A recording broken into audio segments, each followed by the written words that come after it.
ఒక్కసారి అన్ని కనుక్కుంటాను చెప్తాను మీకు ఇవి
అందరూ ఒకసారి గట్టిగా చప్పట్లతో సార్కు స్వాగతం పలకాల్సిందిగా తెలియజేస్తున్నాను.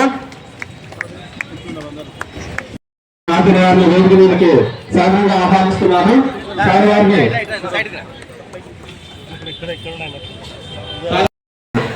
శ్రీరామరావు అదేవిధంగా దీరాబి గారిని అదేవిధంగా నాగార్జున గారిని గౌరవ కమిటీ సభ్యులను వేదిక రావాల్సిందిగా కోరుతున్నాము. అదేవిధంగా శ్రీరాముల గారిని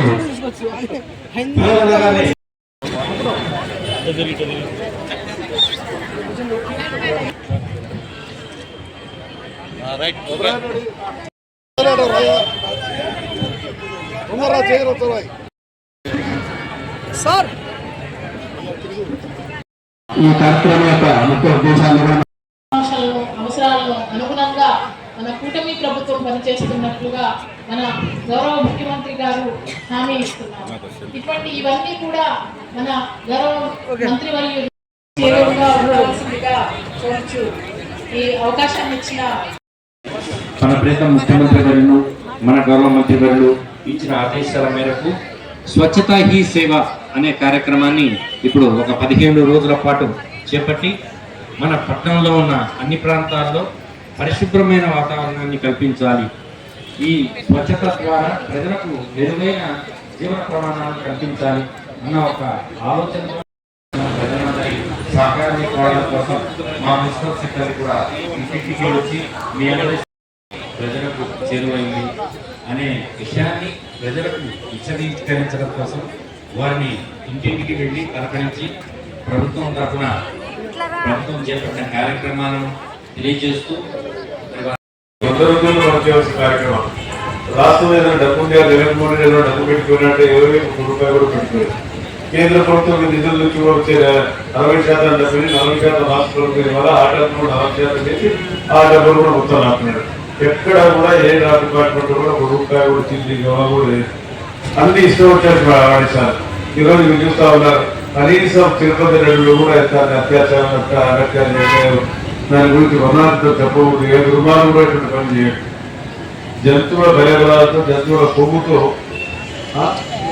నెయ్యిని తీసి నూనెని తీసి దాని నూనెను లడ్డు రూపంగా పట్టినట్టే ప్రజలు ఎంతో దుర్మార్గుడు ఆడని ప్రపంచం రావడానికి మనం ఆలోచిస్తాం. అటువంటి ముఖ్యమంత్రి గత 5 సంవత్సరాలు చూసాం. కాబట్టి తిరుపతిని 4 స్వరూపాలు మార్చారా. అక్కడ ఎమ్మెల్యేలు కూడా ఈరోజు ముఖ్యమంత్రి గారు చెప్పారు, నేను పోయినా సరే 6 మందిలోనే పోతాను. శాసనసభ్యులు కూడా ప్రతి మంది ఇచ్చే ఎంత పరిధిందో అంతమందిని చూసుకోవాలా. గతంలో ఒక శాసనసభ్యులు 50 మంది 40 మంది 20 మంది చూసిపోయినారు. అన్యక్రాంతగా ఆ సిస్టమ్ ఇప్పుడు లేదు. ఎంత పెద్దవాడైనా సరే ఎంతవాడైనా సరే దేవుని దర్శనం చూడటప్పుడు ప్రభుత్వం నిబంధనలు ఏమిటా నిబంధనలు పాటించే అవసరం అదైతే మనకందరికీ ఉందని చెప్పి ముఖ్యమంత్రి గారు చెప్పడం జరిగింది. ఈ రోజు తిరుపతిలో ప్రతి ఒక్కరికి కూడా దర్శన భాగ్యం కలుగుతా ఉందని చెప్పి తెలియజేశాను. కాబట్టి మన ఆరోగ్య తిరుపతి ముక్త స్వామి ఉన్నటువంటి దాని గురించి ఎవరు నాలుగు రోజులు ఎంక్వైరీ ఆఫీసర్ ఉంటే వారికి కూడా పెట్టి మాట్లాడుతున్నారు. ఎవరు కావాలా, ఎవరు చేయాలా, అధికారి ఎవరైనా సరే అప్పుడు చేయాలి కదా. అధికారం ఎక్కితే ఎంతమంది అధికారులు ఉంటారు దాన్ని ఎంక్వైరీ చేయడానికి. కాబట్టి దాంట్లో కూడా ప్రసక్తి మతాలను తీసుకురావడం జరిగింది. కానీ వెళ్ళి మీరు దశలో సంవత్సరం బట్టి 100 రోజుల్లో మనం చేసే కార్యక్రమాల గురించి మీకు తెలియజేయడానికి ఈరోజు మీ గడపతో కల మీ ఆ దర్శన భాగ్యం కలగాలి ముందు చూడాలనే ఉద్దేశంతో ఈరోజు చంద్రబాబు నాయుడు గారు కానీ పవన్ కళ్యాణ్ గారు కానీ క్యాబినెట్ మనందరూ నిర్ణయం తీసుకొని మీకు నిన్నగా మనం చెప్పడం జరిగింది. రాత్రి అధికారులతో ఆదేశాలు ఇవ్వడం జరిగింది. ఒక్కరోజు మీ కార్యక్రమాలు రాష్ట్ర వ్యాప్తంగా కూడా వాళ్ళు జరుగుతూ ఉంది. ఇంకా 100 రోజులు మనం చేసే కార్యక్రమాలు మనం సూపర్ 6 గురించి ముఖ్యంగా చెప్పడం జరిగింది. అమ్మాయి చెప్పింది ఇందాక సూపర్ 6 అంటే మనకు అధికారం వస్తే ఖచ్చితంగా ఈ పాటిస్తామని చెప్పడం జరిగింది. అందులో భాగంగానే డిఎస్సి మొట్టమొదటిసారిగా ఎవరైతే విద్యార్థులు ఉన్నారో చదువుకున్న వారు ఉన్నారో వారి ఉద్యోగం లేక దాదాపుగా డిఎస్సి నడపక ఉద్యోగాలు చేయని వారికి పరీక్షలు నడిపిస్తారు, పరీక్షలు ఏర్పాటు చేసి కానీ ఉద్యోగస్తులు కానీ ఉండే అవసరం ప్రభుత్వం ఉండే కానీ ప్రభుత్వం దాదాపుగా చేయలేకపోయింది. కాబట్టి మొట్టమొదటిసారి ఉద్యోగ చంద్రబాబు నాయుడు గారు 16,000 మంది పైకి 16,000 మంది నిరుద్యోగులకు ఉద్యోగం ఇవ్వాలా, ఎవరైతే ఉద్యోగాలు లేక అల్లాడిపోతారో సతమతి ఉంటారో బిడ్డలు కానీ అడవిదలు కానీ వారి కోసం అని చెప్పి డిఎస్సీ ఏర్పాటు చేయడం జరిగింది. అదేవిధంగా మన 2వ రోజుల్లో మీకు ఎంత తెలుసు పెన్షన్ మనం మీరు తెస్తారు చంద్రబాబు నాయుడు గారు మొట్టమొదటి రోజే ఆదివారమైనా సరే ఆదివారం 1వ తేదీ వచ్చిందంటే ఆదివారం 1వ తేదీ వచ్చినా 31వ తేదీ ఇద్దాం. ఆదివారం 31వ తేదీ శనివారం మనం పెన్షన్ పంచుతామని చెప్పి అందరికీ కూడా 4,000 రూపాయలు పెన్షన్ పంచడం జరిగింది. మరి ఈ రకంగా నాగమ్మ మాట్లాడేది గట్టిగా ఆమె ఏ రకంగా వేధించాలని చెప్పి పాపం చేస్తాం బిడ్డ ఆమె ఏ రకంగా వేధించాలని చెప్పడం జరిగింది. నుంచి సిబ్బంది వచ్చి మీ ఇంటికి వచ్చి మీకు సంబంధించిన ఈ 100 రోజుల్లో ఎటువంటి కార్యక్రమాలు అయితే చెప్పడం జరిగింది. మరి మీకు సంబంధించిన ఇష్యూస్ ఏమైనా ఉంటే వాటిని కూడా మీ ద్వారా తెలుసుకుని వాటిని కూడా అప్రోప్రియట్ గా పరిష్కరించడానికి కూడా మనం చర్యలు తీసుకోవడం అనేది జరుగుతుంది. మరి ప్రజలందరూ కూడా ఈ కార్యక్రమాన్ని ఏర్పాటు చేసిన ప్రభుత్వానికి సహకరించవలసిందిగా కోరుకుంటూ ఈ కార్యక్రమంలో ఈ 7 రోజుల పాటు మన ప్రీతం మంత్రివర్యులు ఒక్కొక్క వార్డులో పర్యటించి ఆ వార్డు ప్రజలను ఆయన మమేకమై వారితోటి వారి యొక్క సమస్యల గురించి కూడా తెలుసుకొని వాటిని పరిష్కరించే దిశగా మాకు ఆదేశాలు జారీ చేసే అవకాశం ఉన్నందున మంత్రి గారు ఈ వారం రోజుల్లో మనందరితోటి కలిసిమెలిసి ఈ కార్యక్రమాన్ని మరి వారి టేబుల్ డైరెక్షన్ లో ముందుకు తీసుకోవడానికి వారు ముందుకు వచ్చినందుకు వారందరూ కూడా వారికి మా అందరి తరఫున ధన్యవాదాలు తెలియజేసుకుంటున్నాను. ఇది మంచి ప్రభుత్వం అని చెప్పారు. ఇది మంచి ప్రభుత్వం అని నిరూపించుకోవడానికి 100 రోజుల లోపలనే చంద్రబాబు నాయుడు గారు అన్ని రకాలుగా అభివృద్ధి చేయించుకోవడం జరిగింది. ముఖ్యంగా నంద్యాలలో ఉన్నటువంటి ఎంప్లాయీస్ అయితే చంద్రబాబు నాయుడు పాలాభిషేకం చేస్తూ ఉన్నారు. ఎందుకంటే గత ప్రభుత్వంలో వాళ్ళు కేవలం లోన్ల మీద లోన్లు బ్యాంకులు ఇచ్చేవాళ్ళు కాదట. ఇప్పుడు పెద్దగా వస్తూ ఉన్నాయి, డీజిల్ వస్తూ ఉన్నాయి కాబట్టి వాళ్ళకు చాలా ఆనందంగా ఉన్నారు.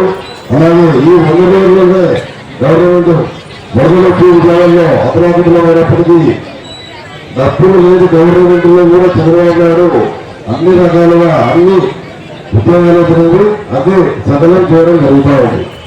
ఇకపోతే నంద్యాలలో కమిషనర్ గారు చెప్పినట్టు సార్ నంద్యాల నూడపల్లి ఏరియాలో కుక్కల కొరత చాలా ఎక్కువ ఉంది.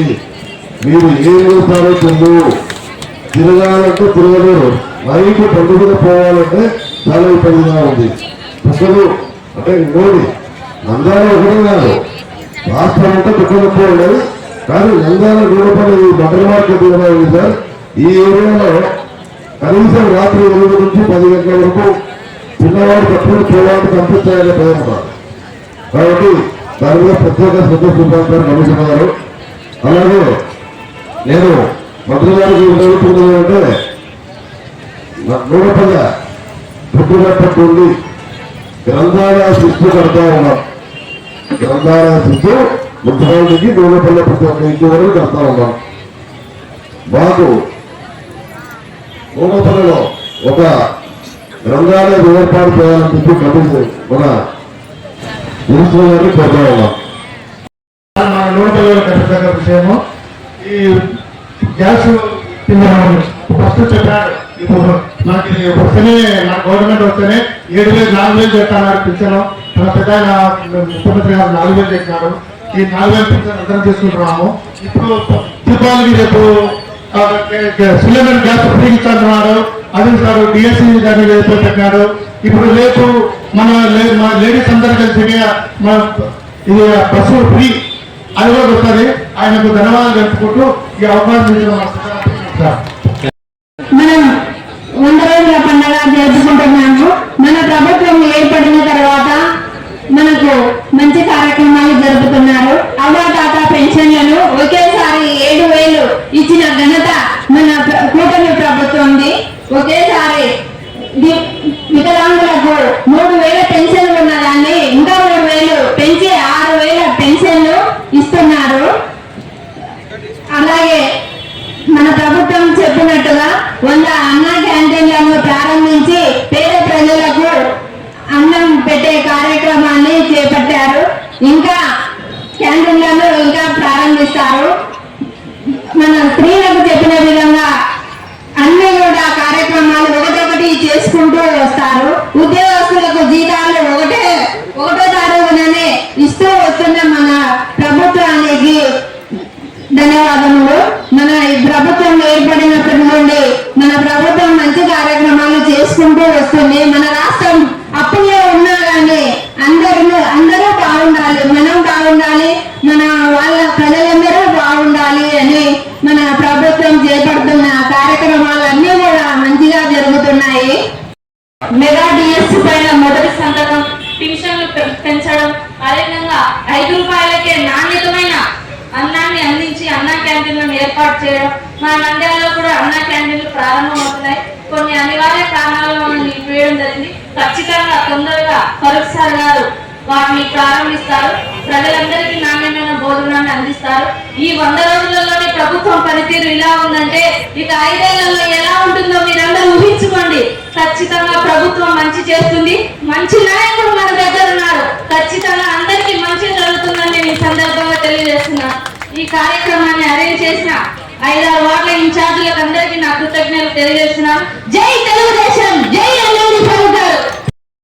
పోయిన ప్రభుత్వంలో ఎలాంటి ఎక్కడ ఏది చేసినా అంటే రోడ్లు లేదు, ఏది లేదు అట్లే చేస్తారు కదా.